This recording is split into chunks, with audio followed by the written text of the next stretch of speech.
Olá, boa noite, Michel Vinagre aqui no nosso canal, né? Estamos falando sobre uma série de estudos sobre temas aprofundados. Hoje nós vamos estar falando sobre aspectos, né, processuais da lei de organização criminosa. Peço aí você que abra seus estudos aí na lei de organização criminosa, né, sobre o ORCRIM. Nós vamos estar falando bastante aí. Especificamente, a gente vai trabalhar hoje sobre delação premiada. Se der, a gente fala sobre infiltrações de agente, outros aspectos processuais, tá bom? Então, hoje, propriamente dito, a gente vai estar bem aprofundado aqui, porque é um tema bem relevante, principalmente para a segunda fase, prova oral. Está ali em legislação penal extravagante, né? Tem outras também, você vai ter colaboração premiada na lei de crimes contra a evasão de divisas, você vai ter ali na lei de tráfico de drogas, etc. Mas aqui a viga mestre mesmo é na ORCRIM, né? Então nós vamos estar tratando sobre isso. Meu nome é Michel Vinagre, professor de Direito Penal e Legislação Penal Extravagante, mestrando em Criminalística pela Universidade Europeia da Espanha. Então, eu queria que vocês captassem comigo. Então, vamos lá, pessoal, vamos avançar, o tema é longo, né? Para a gente não ficar. Pedir para vocês também, né, se possível, né, curtirem, se inscreverem no canal, compartilhar aí, se tiver grupos de estudo, se você gostou da aula, ajudaria muito, a gente está no começo. Então, aspectos processuais da lei penal, né, da lei de organização criminosa. Né? Então, a gente vai marchando aqui. Então, você primeiramente tem que ter uma noção do que é fonte de prova, meio de prova e meio de obtenção de prova. Essa diferenciação é muito importante, até pela questão em processo penal, né, cai muito isso, dentro do processo penal, dentro do direito material penal, até para você arguir, né, algum tipo de nulidade. Então, as fontes de provas são coisas, são todas as pessoas, coisas, né, que se pode conseguir como meio de prova, né?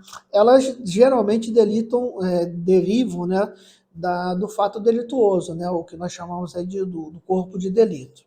Sua existência, né, ela independe também, né, de existência de processo, né, porque ela é anterior a ele, ou seja, como é que você, antes do processo de homicídio, você vai ter homicídio, antes de um ORCRIM, você já vai ter as ações do ORCRIM. As fontes, né, de provas são introduzidas através dos meios de prova. Então, olha que coisa interessante, né? As fontes da prova, elas são introduzidas como meio de prova. Então, fazendo esta diferenciação. Então, primeira coisa, meios de prova. Meios de prova são os instrumentos, né, que se desenvolvem perante o juiz com a participação dialética das provas. Ela tem que ter essa dialética, ela tem que ter o contraditório para a defesa. Né? Ela deve ser, ser adquirida com observância da lei, senão você pode ter desde uma nulidade, né, não absoluta, desde uma nulidade absoluta, e dependendo do tipo, né, de intoxicação, né, de mácula na prova, até mesmo a teoria da árvore do fruto envenenado, que pega toda a cadeia que se originou dali, né? Tem uma teoria que a acusação usa, né, que é a teoria da descoberta inevitável, mas os tribunais são mais aquiescentes a situação da teoria da árvore envenenada, porque até descobrir ali o que era ilícito, não era, a descobrir, mesmo sendo ilícito, poderia ser tido de outra coisa, então é bem complicado, né? Então, é o que eu sempre falo, se você tem uma briga num bar, né, você tem uma briga na rua, essa testemunha ocular, ela é fora do processo. Quando ela vem para dentro do processo, ela se torna testemunha. É mais ou menos que nós temos com a obtenção dos meios de prova, né? Agora, qual os meios de obtenção de prova, né? A formalidade, né? A gente tem o direito material e formal, a forma com aquilo é adquirido, né? Então, ele tem que ser por meios, né, regulados por lei, geralmente extras processuais, geralmente, né? Passíveis de execução por outros funcionários que não sejam juízes, outros atores, né? desde terceiro interessado, as partes, né, a área criminal está crescendo muito na teoria da defesa criminal, né? Está sendo adotada a defesa preventiva, querendo dar mais paridade de armas, né, para tentar se igualar com a acusação, que tem todas essas questões, né? Então, seria fontes mais evasivas com o propósito da defesa, né? Ainda é muito novo, tem muita resistência, mas eu creio que, como todo movimento, né, o mundo caminha, as coisas são lentas, né? Mas se você vê, na própria criminologia, né, o mundo ele caminha para que você saia da barbárie, né? As Nações Unidas faz um esforço muito grande, apesar de países de ponta como Rússia, China, Estados Unidos serem grandes violadores dos direitos humanos ainda, né? A tendência é o mundo se aquietar e ter realmente o devido processo legal. E isso vai trazendo uma série de garantias, que é bom para todo mundo, né? Ainda que muitos reclamem sem até porque saber o que está falando. Então, a defesa, né? A defesa preventiva, o que alguns chamam, né? A defesa técnica, com assistente técnico, né? A defesa se esmerilhar, né? Para ter o mesmo grau de produção de prova, não sendo inerte, né? Esperando que as provas sejam produtivas, até mesmo como detetives particulares, outros tipos de coisas.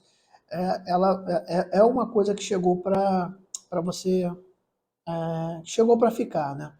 Então, atividades extraprocessuais, né, o contraditório para a defesa são exercidas de maneira diferida, né? Seja no processo, né, ou na etapa inquisitória, né, são permitidos como meio de obtenção de prova, né? Então você tem que ter em mente que para que essa obtenção de prova ela é diferida nessa fase, né? Porque ela pode ter mitigações a alguns princípios constitucionais, né? Mas ela tem que ter alguns requisitos, né, como meio de obtenção de prova, né? 3, mais ou menos, que é apontado como uma doutrina. O primeiro é a reserva da lei, é um desdobramento do princípio da legalidade. O segundo é a reserva de jurisdição, né? Tem que ter uma autorização judicial. Teve até uma decisão importante do ministro Dantas, da quinta turma, se não me engano, no sentido de anular, né, um processo, porque o policial atendeu o telefone da vítima e teve acesso às mensagens de WhatsApp. E ali a vítima, acho que pertencia a um grupo de WhatsApp de facção criminosa, ela tinha sido condenada por tráfico e associação ao tráfico e realmente foi anulada porque é uma reserva de jurisdição. Eu sei que o leigo, né, apesar que esse canal não é para leigo, é para estudante, né, é para concurso público de ponta, mas às vezes uma pessoa querida vai ver, né? Ele tem uma resistência disso, poxa, mas soltou um bandido, mas não se trata disso, né? Muitos agentes do Estado, infelizmente até hoje, são exceções, mas são exceções como veneno. Você não precisa de uma grande quantidade de veneno para matar, né, uma quantidade grande de pessoas, de bichos, da flora, da fauna. Então a questão não é a quantidade, né? A potencialidade, né? A gente saber que ainda hoje, 2023, há pessoas que são condenadas com provas forjadas. Então tem que ter realmente isso, é uma questão de proteção das partes, né? Minha, sua. A gente não sabe amanhã com quem a gente está degradando. A Operação Lava Jato teve uma série de ações, né, que invadiram de maneira lícita no sentido que houve uma ordem judicial, mas de maneira autoritária ali, envolvendo escritórios de advocacia, segredos de terceiros, enfim, tudo isso que vocês já sabem, né? Então nós vamos caminhando por isso. E a terceira coisa é o princípio da proporcionalidade, né? Ele tem que observar os 3 subprincípios, né, da proporcionalidade, que seja necessidade, adequação e proporcionalidade em sentido estrito. Feito isso, essas pequenas mitigações, né, a gente pode ter os meios de obtenção de prova de uma maneira que fuja um pouco da regra, né? Meios de obtenção de provas na Lei de Organização Criminosa. Abre lá no seu artigo 3º, na Lei de Orcrim, que você vai ver lá que em qualquer fase da persecução penal são permitidos, sem prejuízo, outros previstos em lei, os seguintes meios de prova de obtenção: colaboração premiada, o segundo acho que é captação ambiental, assim vai, né? Mas também sigilo fiscal, financeiro. Então, a gente vai estar trabalhando hoje, propriamente dita, sobre a colaboração premiada, que está no artigo 3, né, A, que vai dizer assim, né, deixa eu ver aqui nas minhas anotações. O acordo de colaboração premiada, né, negócio jurídico processual e meio de obtenção de prova, que pressupõe utilidade e interesse público. Ali vai ter o 3B, é bom você dar uma olhada ali, seus incisos, né? Então você vai ver ali o 4º, 3C, são tudo coisas da colaboração premiada, né?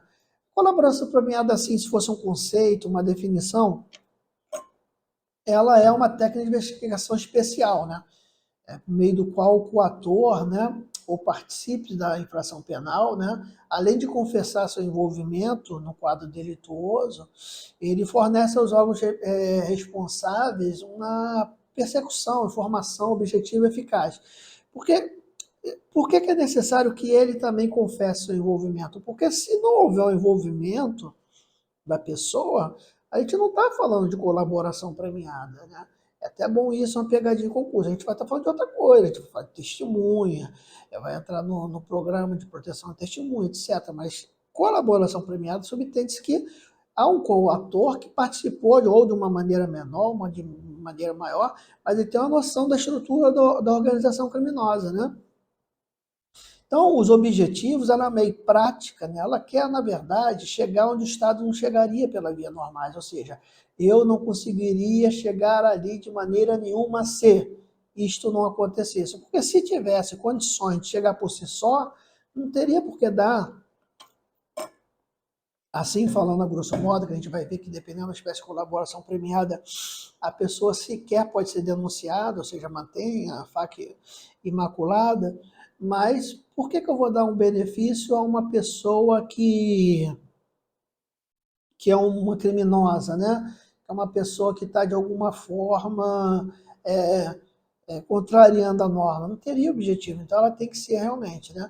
E tem que ter ali objetivo e não a contrapartida, não um prêmio legal. Vou te dar isso, você me dá isso. Primeira vez que eu fiz colaboração premiada, foi muito interessante, né? Eu conversei com uma promotora informal, eu já tinha uma noção como é que seria. Ela, doutor, ela até foi, não vou falar que ela foi arrogante, né? Pensou que eu não tinha noção. Ah, doutor, agora vamos colaboração premiada, sim, você me dá alguma coisa, eu te dou outra. É óbvio que a gente entrou no ajuste, né? Mas em prática é isso mesmo, né? Um toma lá da cá, uma negociação. E que essa negociação, obviamente, quando falamos de agente público, ela tem que estar protegida, mas de alguma forma ela também tem que ser de uma maneira que não contrarie princípios sensíveis, né, constitucionais. Então, quais os requisitos indispensáveis, né? Que tem que confessar seu envolvimento, tem que fornecer informações eficazes, né? Eficazes. A gente teve muita questão, não tem como eu e todos os professores vão falar um bom tempo sobre a Operação Lava Jato, né?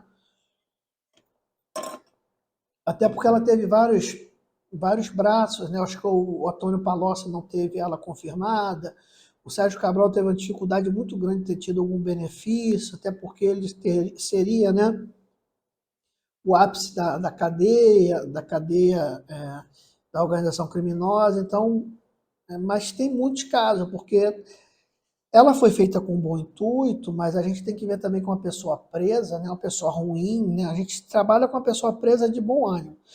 Uma pessoa de mau ânimo, que tem um inimigo, sabe, que já não tem caráter nenhum, ela vai aumentar, ela vai proporcionar. Infelizmente, né, nesse meio, ele não é um meio limpo, né? A gente está aqui dando aula de processo penal, eu sei que pode criar um mal-estar, mas também há promotor de justiça muito sério, muito lícito, mas tem outros que só querem condenar, tem delegado que só quer condenar, né? Então, assim, eu não vou dar aula fugindo de uma realidade, né? Então, a gente tem que ter isso, né? A natureza jurídica, né? Se você ler lá no artigo 3A, né, você vê que ela possui natureza jurídica de colaboração premiada, né? Ela é meio de obtenção de prova e negócio jurídico processual. Eu acho interessante você anotar isso, principalmente para uma prova discursiva, né? Qual a natureza jurídica da colaboração premiada? A própria lei está falando, meio de obtenção de prova e negócio jurídico processual. Lembra lá do direito civil, né? O que é um negócio jurídico, né? Você tem que se remeter a esse termo, todas as suas nuances. Então, tem que ter isso, né? O STF, né, ele já tinha uma jurisprudência no sentido que o acordo de colaboração premiada consiste em um negócio jurídico processual personalíssimo. Então, a lei vai falar sobre um acordo, como eu disse, os dois requisitos, né? Deixa eu até voltar aqui. Uma colaboração premiada, né? E acordo de colaboração premiada. Só que o STF ele é mais assim criterioso. Por quê? Porque ele vai falar que é um negócio jurídico personalíssimo. Isso tem alguma repercussão na prática? Lógico, né? Ele não pode ser impugnado por terceiro, mesmo que seja uma pessoa citada. Né? Você não tem. Impugno o acordo de delação premiada. Você vai ter outros meios de recurso, mas não impugnação por si só. Né? Eu sei que impugnação, a gente está falando concurseiro, na prática, né? Você tem, quem faz concurso e advoga é uma coisa horrível, porque na prática a gente tem que usar esse termo, né? Da impugnação dos argumentos X. Mas na prática, né, para a prova, você tem que ter que não cabe a impugnação, tem que sair um pouco da a vida prática, da vida acadêmica, muito complicado. Por isso que é bom, você que só estuda, você não vai ter dificuldade nenhuma. Se você já milita, já advoga, você vai ter que ter essa questão, porque pode cair na CESP errado, né? Pode ser impugnado por terceiro, segundo o entendimento da STF? Não. Mas você vem com aquela coisa, óbvio que está impugnando, está falando que eu fiz isso, eu vou impugnar de alguma forma. Até porque você vai apresentar outras razões, memoriais, etc e tal, né? Vai ter ali o contraditório no momento oportuno das peças. Então, ela não pode, ela poderá, né, atingir eventual corréu delatado, são as imputações posteriores, né, mas ela não pode ser impugnada. Então vamos adiantando aqui. Nesse sentido, né, eu posso chegar à conclusão, né, que algumas consequências acerca da natureza jurídica do acordo de colaboração premiada, ou seja, se ele é um acordo, né, um negócio jurídico personalíssimo, o deletado não pode participar da tomada de decisão, da declaração do colaborador. Óbvio. Se é um acordo e ele é firmado ou entre o delegado de polícia, entre o membro do Ministério Público, não há participação, em hipótese nenhuma, do deletado. Ou seja, isso também é uma coisa que envolve esse entendimento do STF, né? Ele é um acordo de colaboração personalíssimo, diferente dos requisitos legais. Não pode haver impugnação, né, do acordo deletado expressamente violentado, né? Agora, tem uma coisa que pode ser impugnada sim, né, e abre o adendo. O que seria isso? A questão do fórum por prerrogativa de função. Então, se há uma autoridade, né, e quem homologa o acordo ali é um juiz que não é o competente, pode ser até um tribunal que não é competente, aí sim há um precedente em HC, no RHC de 2016, até na STJ, que pode ser atacado sim. Agora, é vício material, né? É vício formal, uma vez sanado, permanece.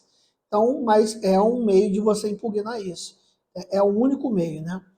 A colaboração premiada, né, ela é uma técnica de investigação, especial de investigação, né, meio de detenção de prova, adquirido no meio, um negócio jurídico personalíssimo. Então, ela gera obrigações e direito entre as partes, ou seja, você tem que dar uma estudada no direito civil, processual civil, o que é um negócio jurídico, né? Porque ela vai se ater aquelas peculiaridades em si, né? Então, ou seja, não possui o cordão, né, de por si só interferir na esfera de terceiros, né? Faltando, pois, interesse dos deletados, né, quanto à validade do acordo, premiadas, pode celebrar outros, e assim você vai assim por diante. Né? O informativo do 895 de 2015 do STF, ele dá uma coisa interessante, que ele diz: competência para homologação do acordo de colaboração premiada se o deletado tiver fora por prerrogativa de função. Então, eu falei que tinha, né, um posicionamento, né, do STJ, no RHC, mas o STF também se posiciona nesse sentido, né? De que uma vez você tendo o vício no foro, ali você pode impugnar, mas eu falo, é uma impugnação que não se sustenta se as bases estiverem ali.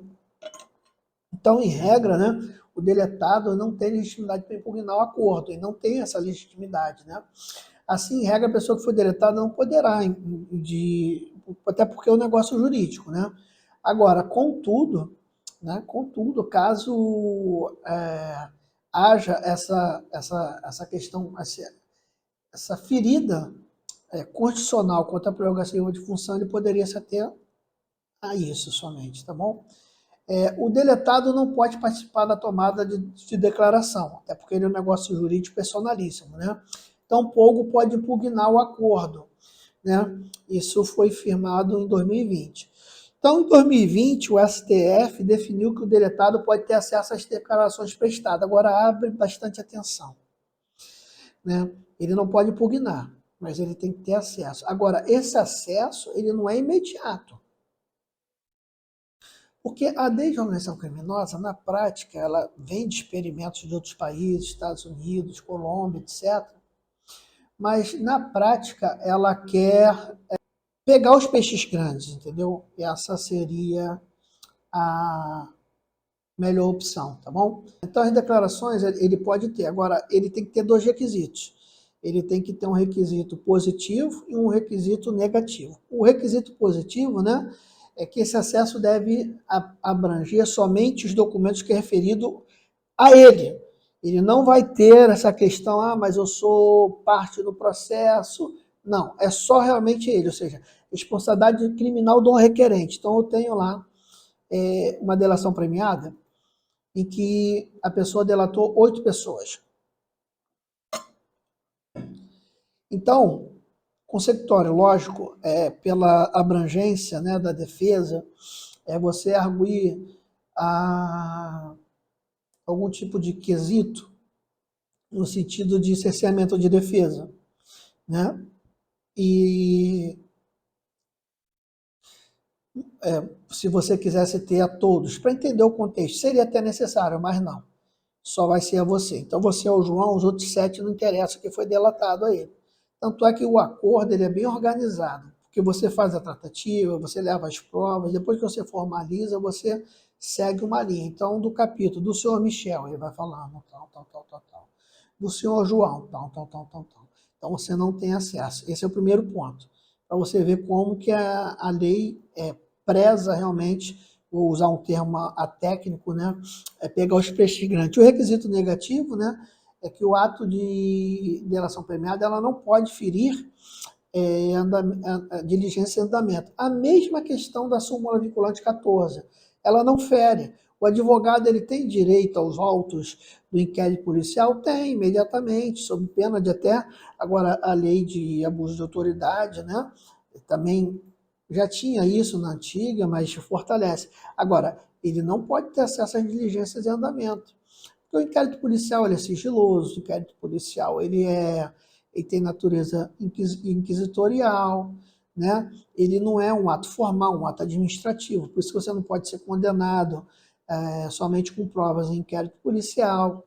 Então, de alguma forma, né, tem essas questões. Mas você pode, né? Então, isso daí é pacífico, né? Que no sentido que não adianta, né?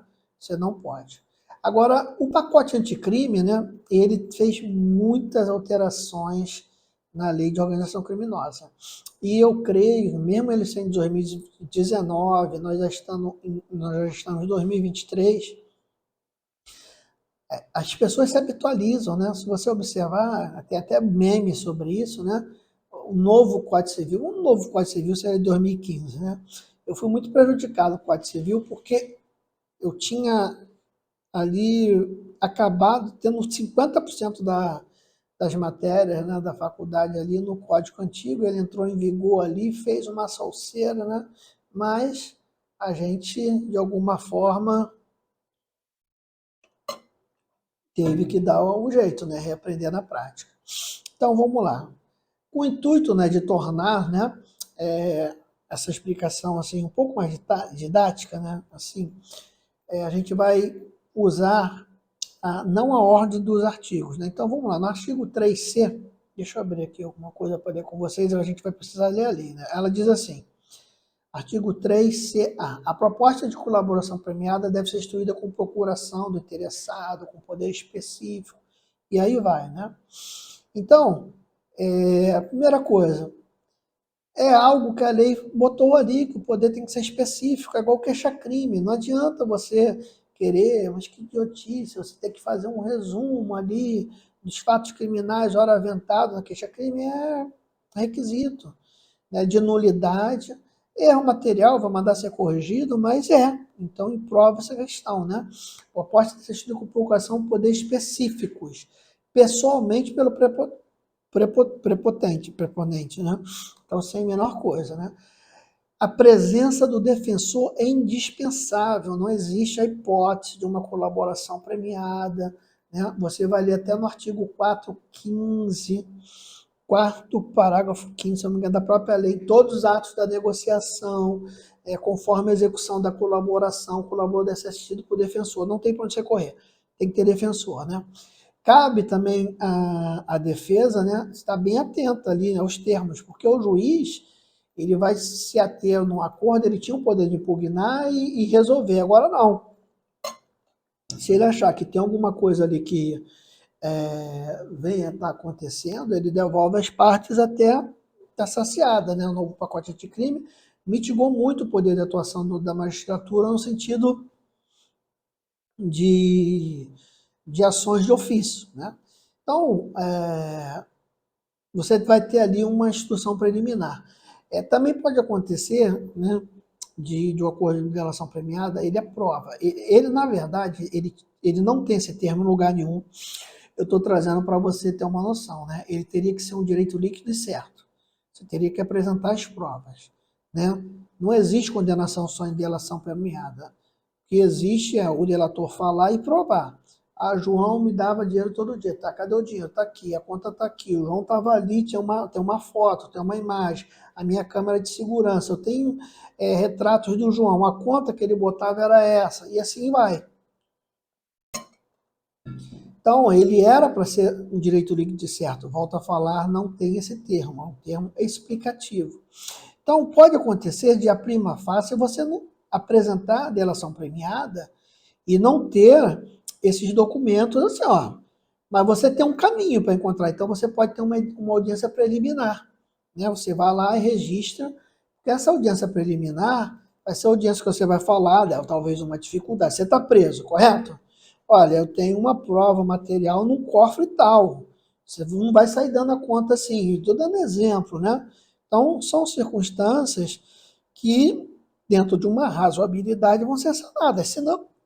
Senão você não acha, né? As negociações, elas são iniciadas, né? Isso daqui é matéria de prova, vocês têm que pegar muito bem isso.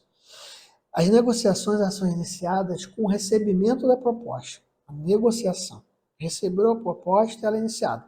Para formalizar, né, o acordo de colaboração premiada. Agora, é importante que o recebimento da proposta é que se inicia um marco legal de confiabilidade, né? Confiança, né? E de segredo. Então, uma pegadinha que você pode ter numa prova, né? Não é a lavratura do termo de confiança. Deixa eu anotar aqui que não está saindo de jeito nenhum, né? Confidencialidade que delimita o início das negociações, mas é o imediato recebimento da proposta, tá? Então, isso daí seria interessante, né? Os termos que você recebe da proposta de colaboração, né? Eles são elaborados pelo celebrante, assinado pelo colaborador, pelo advogado, então tem toda uma questão, né? Agora, vamos lá. Com o recebimento da proposta e a subscrição do termo, vou ter que anotar, confidencialidade para o prosseguimento, né, das tratativas, não implica a suspensão da investigação. A investigação não para, hein? Investigação não para quando há uma delação premiada, não. Tá? Ela vai ali, porque na verdade seria ideal que a justiça não precisasse disso. Né? Então ela não para em nível nenhuma. Né? Que a lei permite, você não deve confundir, né?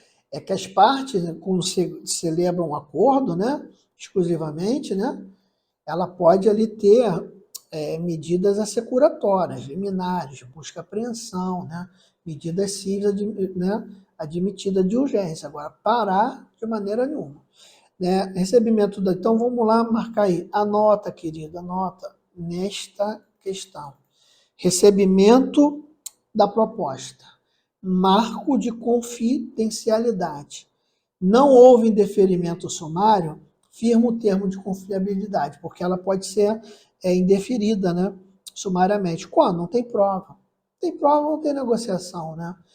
Na prática, é muito difícil o ápice, né, o líder na organização criminosa, que vai ter até a pena obrigatoriamente é maior, etc., dele firmar acordo, né?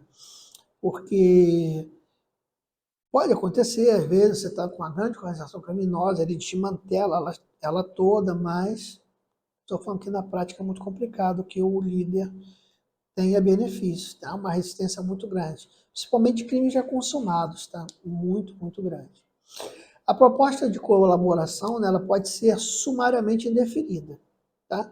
Então isso tem que ter uma justificativa, né? Porque que, na verdade, como ela é um negócio jurídico, né, ela busca observar, né, o dever de lealdade e boa-fé. Então, as partes têm que se portar de boa-fé.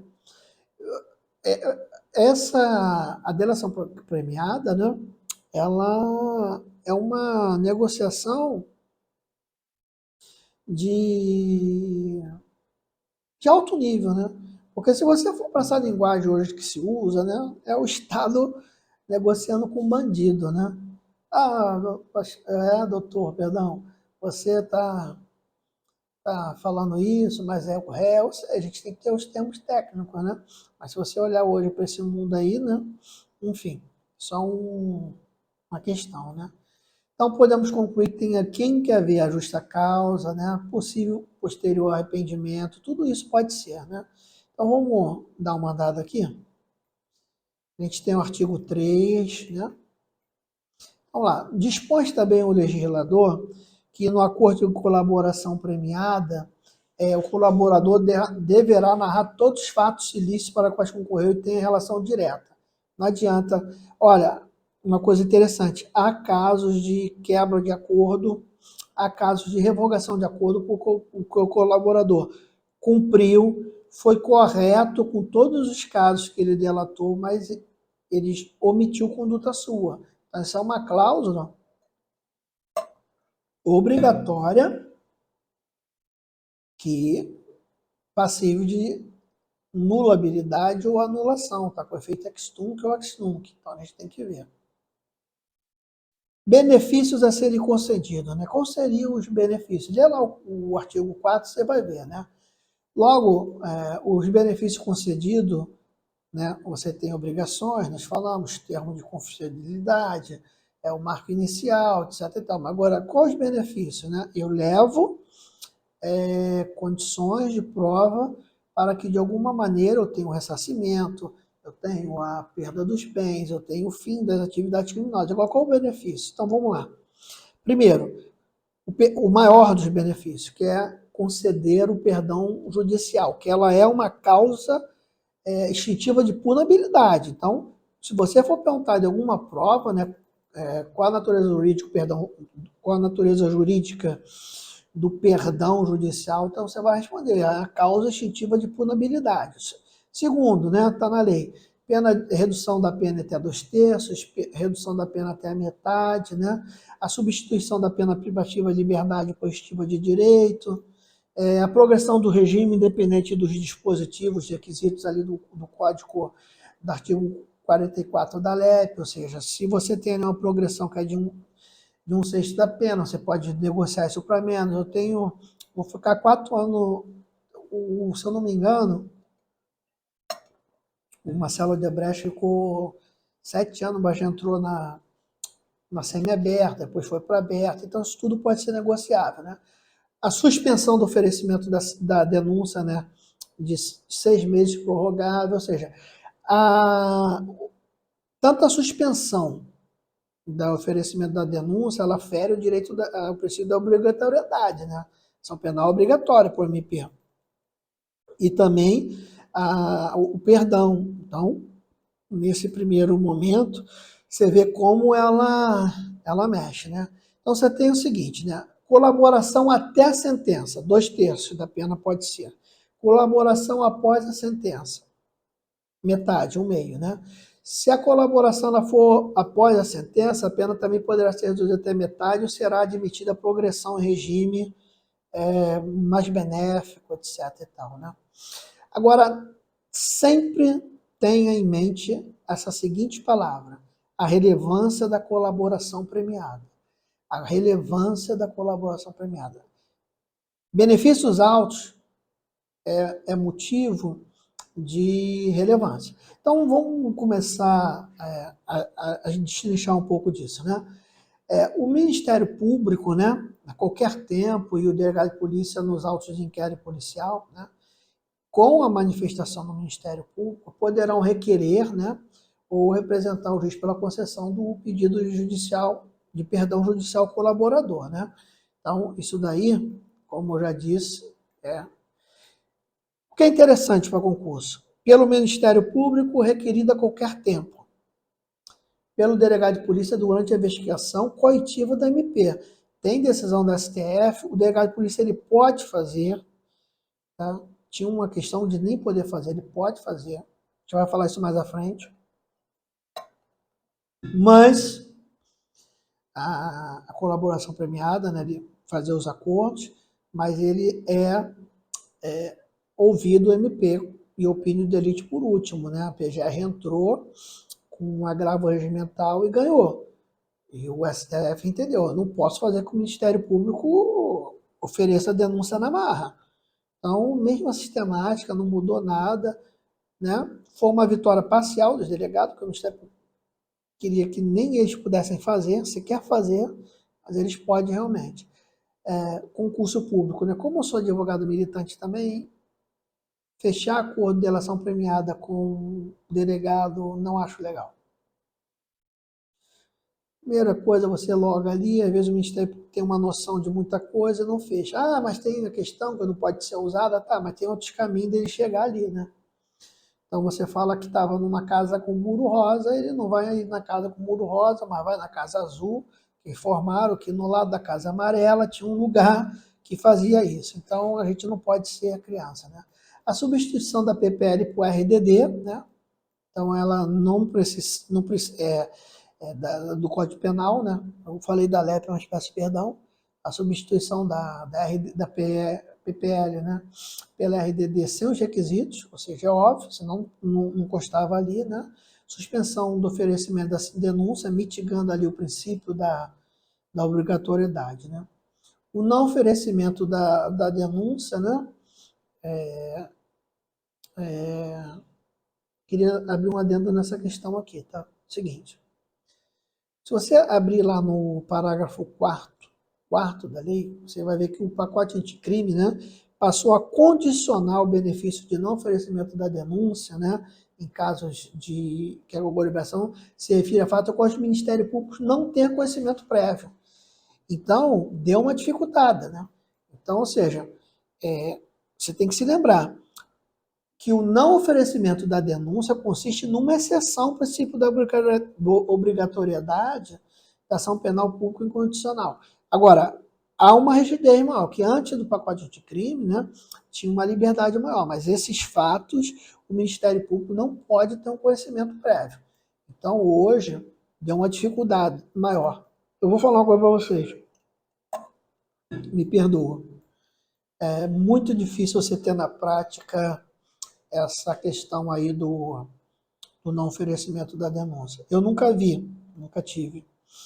Né? Confesso a você que se eu estudar diligentemente, aí também não vi. Óbvio que existe, né? Isso daí é algo que eu não vou falar que não existe, mas eu não vi, entendeu? Eu não vi hipótese nenhuma, né? Agora, quais os critérios, uma coisa interessante, que é utilizados para a escolha do benefício, né? Então, a lei, né, se você ler ali o parágrafo 1 do artigo 4º, ela vai falar que aponta alguns critérios, né, segundo o juiz, escolha os benefícios serão aplicados ao colaborador, né? Então, qual seria a personalidade do colaborador? Personalidade, antecedentes criminais, São palavras que não se confundem, tá? Até porque em concurso eu não vou estar prestando esse de serviço, mas o caminho é o mesmo, né? Então, tem que ver. A gente tem hoje no Brasil o IOCEF, né, que é um doleiro que está metido em tudo que é coisa, onde dificilmente ele vai fazer uma colaboração premiada, né? Natureza, circunstância, gravidade, repercussão social do fato criminoso, né? E eficácia da colaboração. Colaboração premiada e eficácia têm que andar junto. Nunca se esqueça isso, né? A concessão de benefício, né, ele sempre vai ocorrer com a contraprestação, né? O legislador, né, fala em colaboração espontânea, né? Então a doutrina tem um apontamento no sentido que a colaboração precisa ser voluntária, ela tem que ser voluntária. Então ela é maior do que espontânea, ela tem que ser voluntária, né? Vamos falar um pouco do papel do juiz na colaboração premiada, na colaboração premiada dentro do ORCRIM. No artigo 6, 7, etc. Tal, vai estar falando ali, né? Como que o juiz, ele. Artigo 8, etc. Então, o juiz deve ser, a primeira coisa, apontamento, né? O juiz, ele deve se abster de intervir na corte de colaboração premiada. Isso, o pacote anticrime foi muito voraz nisso, né? Tem que se. É uma questão também, acordo é um negócio jurídico. Ele não deve participar, ele nem presenciar das tratativas, isso daí é muito interessante, não deve participar. Até que às vezes você vê aquelas coisas ali, né? Geralmente são. E tem que ser gravado também, né? Tanto na delegacia como promotor, você não vê a figura do magistrado. Porque tem que ser interface, tá ali, o defensor, o colaborador e o promotor, o delegado, geralmente, às vezes até os dois juntos, né? Então, ele não deve participar, deixando a cargo do MP, do delegado, entendeu? Ele viola, se ele participar, o que acontece? Ele viola, né, o sistema acusatório, né, macula a imparcialidade objetiva, né, para o julgamento da causa. Então, não tem que participar mesmo, não. Foi bem acertada, né? Então, a gente pode fazer o seguinte, concluir o seguinte, nesse sentido, né, possuem legitimidades para a colaboração primária. Já tinha falado, o delegado no curso da investigação e o promotor em qualquer fase, né? E aí eu falo de novo essa questão do delegado. É simples a questão, né? Eu não vou me alongar muito, não. O delegado de polícia ele pode celebrar o acordo. O STF já bateu, mas a grande questão que tinha ali era o seguinte, né? Uma vez um acordo de delação premiada firmado pelo delegado de polícia, né? Ele vincularia o Ministério Público? Não, não, não. Então, 31 de 5 de 2021, 31 de 5, né? O STF julgou, né? Então, ele vai falar o seguinte, eu ler alguns trechos aqui. Considerando a estrutura acusatória, né, dada ao processo penal, né, conformado à Constituição, a anuência do Ministério Público deve ser posta como condição de eficácia do acordo celebrado com a autoridade. Ou seja, não tem como, pode fazer ali, mas se ele não mandar e não houver, é o mesmo rito da prisão preventiva, né, da prisão temporária, você caminha ali e o Ministério Público dá o parecer dele pela representação, dá contrário, né? E aí você vai. Ou seja, o STF chegou à conclusão do que eu disse antes. O Judiciário, né? Isso está até no informativo 942 da STF, né? Ele vai falar o seguinte: o Judiciário ele não pode obrigar o Ministério Público a oferecer, né, um acordo, a celebrar um acordo de impugnação premiada. Se a opinião de elite é da acusação, e essa é a opinião de elite, né, ela pertence ao Ministério Público, segundo o artigo 129 da Constituição da República, você não pode de maneira nenhuma mitigar, etc. Então, formalizado o acordo, os documentos serão encaminhados ao juízo, que para fim de homologação ouvirá sigilosamente o colaborador e analisará a regularidade, legalidade, ou seja, o juiz, uma vez ali, todas as partes, né, na prática chega pronto, não há uma espécie de saneamento nesse caso. Ah, professor, mas eu discordo, porque se tiver algumas coisas ali, ele vai falar, sim, seria uma espécie de saneamento, mas só nas questões pertinentes à lei, ou seja, porque o magistrado, a quem trabalha na prática, vai saber disso. você às vezes quando fica num lugar, né, num foro só que tem mais de um juiz criminal, você vê ali que já é divergência. Você vai para um estado todo, meu Deus, tem pessoas que brincam, né? Código de Processo Penal da Barra, Código de Processo Penal de Campo Grande, lógico que é uma brincadeira.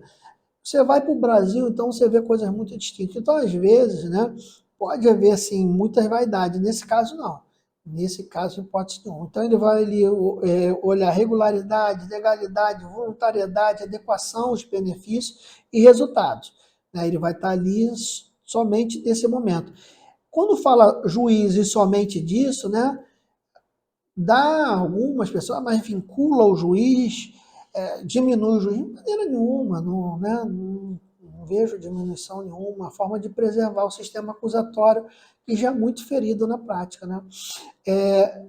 Cláusulas nulas, né? Vamos falar sobre isso também. As causas que violem a definição de regimento de cumprimento da pena ou relacionada, né, aos requisitos de progressão não abrangido pelo artigo 5º do parágrafo 4º, ou seja, se não tiver abrangido ali, nulas. As causas de renúncia ao direito de impugnar a decisão homologatória. Na verdade, né, essa questão é mais para preservar o direito constitucional do réu, do deletado. A competência para homologação, agora isso é muito importante, tá? A competência para homologação de delação premiada, né, pelo Código de Processo Penal, o juiz de garantia. Mas eu não vou adentrar no juiz de garantia porque está suspenso. Está pegando mal para a STF não resolver isso, né? Eu vi até algumas questões no sentido da presidente, né, Rosa Weber, julgar isso, que o ministro Fux deu uma liminar, sentou em cima e acabou, e está concurseiros parado, processo parado, vamos, né, discutir ali. Então, quem, na prática, quando se cessar realmente, né, quando for julgada essa questão justa da garantia, vai que ter essa competência, né, para homologação, ver se se sustenta ou não, né. Então, vamos lá. Vamos mandar um pouquinho? Vamos mandar um pouquinho aqui. Tudo do juiz da garantia. Ah, uma coisa interessante também. O juiz responsável pela homologação é o juiz das garantias. Hoje seria o juiz natural da causa. Então a gente ainda vai ver como vai ficar isso. E quando é caso de tribunal, quem é? É o relator. Tá? O relator monocraticamente ele homologa, ele não precisa, tá? Não há no regimento ali, se você ler ali o termo, o parágrafo 4º, acho, do artigo 7º, você vai ver isso ali, ou seja, a atribuição do relator, né? Homologar monocraticamente, ele não vai levar isso para o plenário, tá? Ele que vai legalizar, observando o quê? Regularidade, legalidade, voluntariedade, etc., como que a gente já fez. Então, em tribunal, o relator, né, em processos comuns, juiz da garantia, só que está suspenso, e na prática está acontecendo isso. Agora, vamos uma questão simples, né? O que acontece em caso de recusa de homologação, né? Então, a gente já trabalhou aqui muita coisa sobre isso, sobre o sistema acusatório. Então, vamos lá. O juiz, se ele recusar o acordo, remeterá as partes para as adequações necessárias. Porque pode haver questões ali pertinentes a erros materiais formais que a lei fala. Com o pacote anticrime, né, e consonância com o sistema acusatório, ele não pode mais fazer as alterações, que é o que acontecia. Antes do pacote anticrime, o juiz adequava o pacote ao caso concreto. Hoje, ele devolve para as partes fazerem as adequações necessárias, tá bom? Cabe outra coisa também legal aqui no tema no nosso estudo de delação premiada, cabe recurso, né, de decisão que recusa a homologação? Sim. Agora, meus irmãos, meus amigos, meus alunos, é uma celeuma, né? Os tribunais superiores, a doutrina diverge acerca do recurso cabível, né? Para a doutrina, o recurso cabível, ou seja, se houver, vamos voltar lá, se houver uma recusa da decisão de homologação do acordo de delação premiada, cabe recurso? Sim. Concurseiro? 70. Pela doutrina, cabe rese, recurso em sentido estrito. Nós já sabemos que o rese não é aqueles artigos ali, eles não são taxativos, são exemplificativos, né? E tem outros que falam que nem exemplificativos são, eles não são taxativos, mas tem uma norma de extensão. Não vou meter sobre a questão processual. Já o STF fala que é cabível HC. Então, você tem ali o informativo 1004, que ele vai ter um posicionamento mais ou menos assim, cabe habeas corpus contra a decisão que não homologou ou homologa apenas o parcialmente acordo de colação premiada. Então, vamos lá. Doutrina régia. STF, habeas corpus. STJ, apelação. Formativo 683 do STJ, ele diz que da decisão judicial que recusar a homologação, caberá apelação. O que eu aconselho a você? Duas coisas. Se você é concurseiro, tem que decorar isso. Aprender isso, decorar é uma coisa tão feia, né? Então, decorar isso. Então, primeira coisa, poxa, se é realmente se a própria segundo o posicionamento doutrinário ou legal, não acho legal. Legal seria passível de anulação, porque não tem. Aí você joga no reze. Em discursivo você explica isso. STF habeas corpus e o STJ apelação. Ah, eu sou concurseiro, mas sou advogado na prática. Olha, eu vou sempre para o caminho mais seguro, né?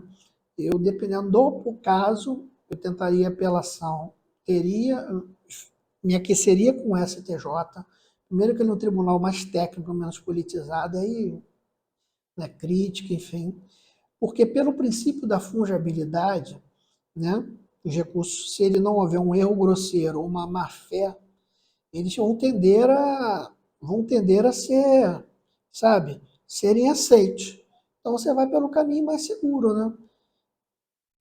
Se há dois posicionamentos do tribunal, você vai se ater com a doutrina, então vai com um pensamento de tribunal para tribunal, que ele vai ser aceito pelo princípio da fungibilidade, tá?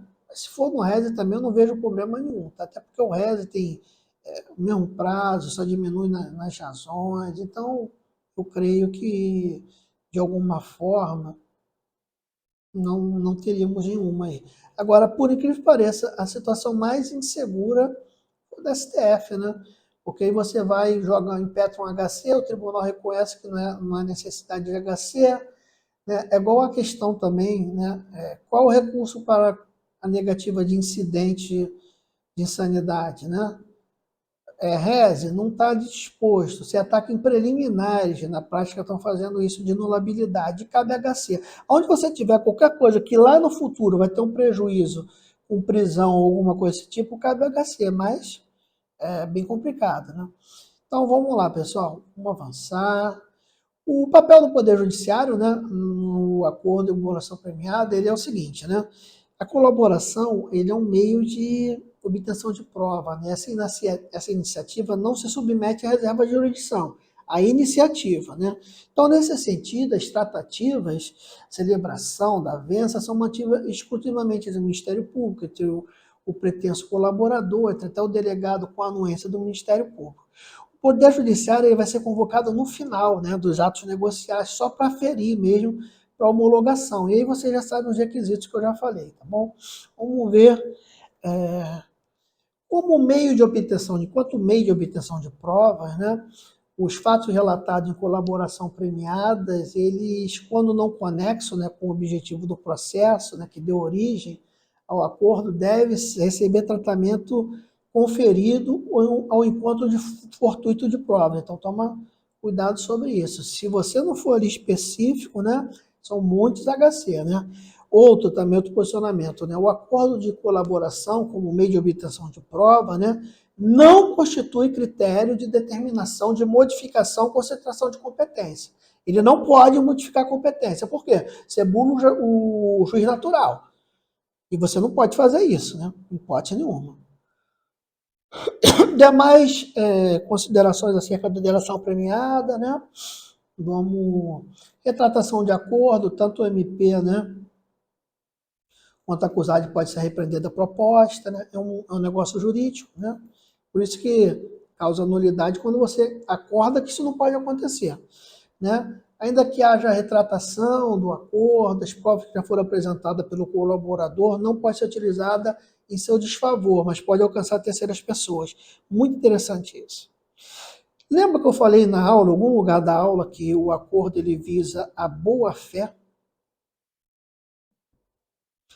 E no ato processual, como negócio jurídico, eu não posso amanhã inventar uma briga. Já viu pessoa caloteira? Ela deve. Eu tinha um amigo que era assim, ele era caloteiro. Você emprestava a ele, se você não cobrasse, ele não pagava. Se você cobrasse, ele arrumava uma briga e não pagava. Então você não tinha pra onde correr. E se você cobrasse, ele também não pagava. Então, você tem que tirar. Não, é um órgão, né, que representa o Ministério Público, não é um órgão de acusação. Ele é fiscalizador da lei penal, com todas as atualizações, né, fiscalizador da ordem jurídica, perdão. Então, é óbvio que ele tem que ter ética, né? Então, você não pode ter caminhos para... Tem pessoas, às vezes, tem uma desavença pessoal, né? A manifestação do réu relatado, né, tem uma coisa muito interessante também, né, as últimas considerações. O réu delatado, isso daí foi fruto de nulidade abessa na Operação Lava Jato e teve foi acrescentado, né? Se o colaborador, né, usa do seu benefício, querendo ou não, está acusando o outro, né, o delatado, é óbvio que a prerrogativa da última palavra, privilegiando a defesa, tem que ser do delatado, não do delator.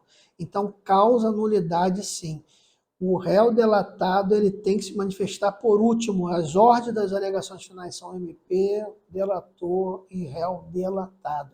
Assim como assistente de acusação, etc. Né? MP, assim, quando eu permito, né, o réu, né, delator, tem ali o memória escrito depois, eu vou estar dando de forma simultânea, né, eu vou estar mexendo no sistema contraditório, isso são coisas assim constitucionais, sagradas para o direito, então não pode. Né? O réu delatado ele tem direito a apresentar sua alegação somente depois do réu delator. E eu vou mais ainda, tá? Se eu fosse juiz, você aí, meu aluno, que vai ser, um dia vai lembrar disso daí, eu deixaria até usar, a lei fala em alegações, deixaria todos os atos interlocutórios possíveis. Porque uma coisa que eu percebo é o seguinte, né? Você às vezes tem um processo público meu que eu estou pedindo a insanidade mental do acusado, aí você vê aquela resistência para dar, né? Tá, você anula o processo. O prejuízo de anulação processual é muito alta. Dinheiro, credibilidade da justiça, a vítima. Às vezes um curso de colaboração premiada pode ter vítima, né? A gente está falando de orcrinha, a gente pode estar falando de questão de sequestro, a gente pode estar falando de crime colarinho branco. Então, peso da vítima, né? Hoje, com o Brasil mal educado, com grau de escolaridade pequeno, ouvindo, ó, seu processo foi anulado, na cabeça da pessoa, ela não é jurista como nós, ela vai achar que o réu foi solto, que é impunidade, e aí pode se gerar prescrição. Então, eu acho que seria interessante isso, mas... Então, vamos lá. Eu estou partindo aqui para o fim, eu acho que não tem mais pontos aqui para nós falarmos, não, tá? Não tem mais nada não, valor probatório da aprovação. Então, depois disso vem a sentença. Então, creio que eu vou estar encerrando assim, né? Rescisão de acordo de colaboração premiada, né? Para a gente passar, né? O pacote também inseriu algumas coisas, como no caso de omissão dolosa, né? Sobre os fatos objetos de colaboração, que eu disse, não pode ter omissão dolosa. No caso de colaborador permanecer envolvido em práticas ainda de criminação também é um objeto. Já pensou? O cara está ali, faz a delação ainda continua, né? É requisito que ele saia do crime, né? Descumprimento, uma coisa também interessante. O descumprimento da colaboração premiada, né? Porque muitas das colaborações premiadas o réu está preso temporariamente ou preventivamente, né? Ele por si só, ele gera a prisão preventiva? Não, não, não, não, não. Não, não, não, não. Tem que ter, né? O informativo 862 da STF, acho que esse informativo é de 2017, se não me engano. O descumprimento da colaboração premiada, ele não justifica por si só a prisão. Tem que ter os requisitos do artigo 312, 313 do Código de Processo Penal. Tá? Tem um informativo também da FCJ, o 609, né? O ano não vou lembrar, acho que é o mesmo ano, né? Que vai falar que o descumprimento de acordo de colaboração premiada, né, a frustração na sua realização, isoladamente não autoriza a segregação cautelar. Tem que ter ali os benefícios, né? Então, não tem como você botar isso ali. Se é só, né, os requisitos, não tem como, né?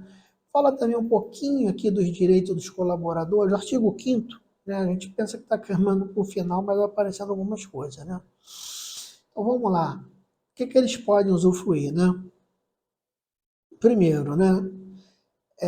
Usufruir das medidas da previsão das prestações da legislação específica, por exemplo, 9807/99, né, que mencionada, que é a lei anterior a essa, ele pode ter nome, qualificação, imagem, né, demais fontes, informações preservadas, ser conduzido em juízo separadamente, isso é muito interessante, tá?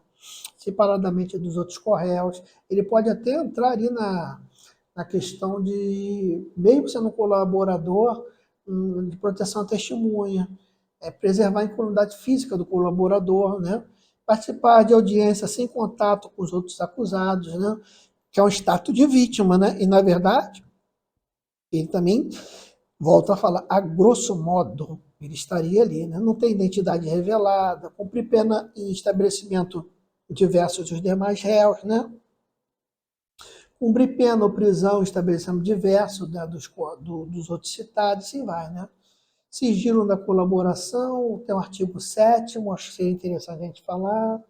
Ele é sigiloso, né? O levantamento, você vê muito essa palavra, né?